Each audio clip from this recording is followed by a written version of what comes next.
بسم الله الرحمن الرحيم. اللهم صل على النبي. النهارده هنعمل سمك صياديه. معايا سمك بلطي مغسول ومتنضف كويس جدا، ومعايا صينيه فيها 3 أو 4 معالق زيت، حسب بنتي بتختاري الصينيه حسب الحجم او الكميه اللي عندك.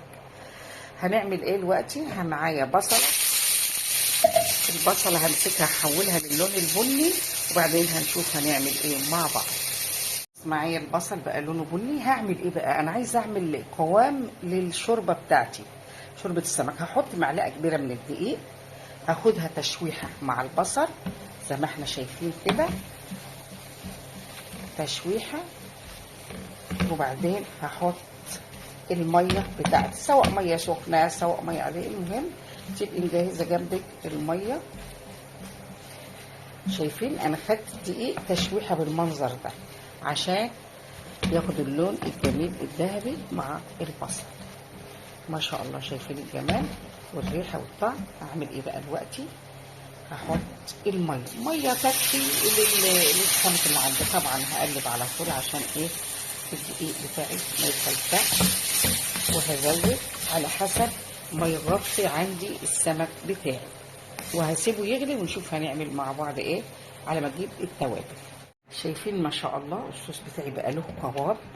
انا تقلته بالمنظر ده عشان ما يبقاش خفيف، وبنفس الوقت بدي طعم جميل ولون جميل.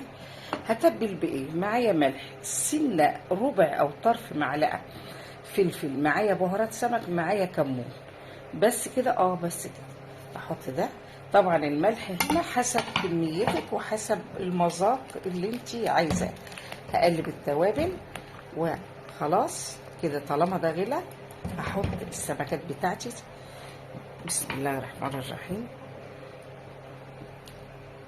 انا عندي كميه صغيره لان عندي برضو العدد صغير.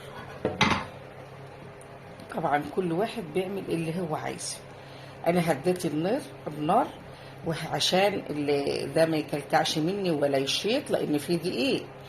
انا هسيب السمكات تستوى وهقلبها. اما اجي اقلبها باحتراس جدا لان السمك ما بياخدش وقت. ودايما اما نكون بنعمل الصنف ده نعمله في صينيه مفروده، لانه بيستوي بسرعه، وممكن لما يبقى فوق بعضه يتكسر. لا، انا هسيبه بقى يستوي وهقلبه معاكم يعني، وما بياخدش حوالي 10 دقايق اقصى، 5 على الناحيه دي و5 على الناحيه دي، ما بياخدش وقت خالص. ونشوف مع بعض لما يستوي هنقلبه مع بعض. هنقلب السمك بالراحه خالص، حاجه عريضه كده، واقوم قلباه على الوش التاني. طبعا انا مش عارفه، مش متملكه من الموضوع اهو ده، فانا هعمله لما اشيل الموبايل علشان بالراحه اقلبه.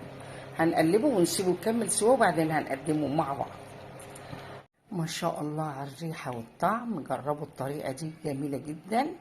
والشوربه او الصوص له قوام وطعم ولون، حاجه ما شاء الله لا قوه الا بالله. جربوا الطريقه دي، صياديه السمك بالطريقه الجميله دي، بألف هنا وشفا.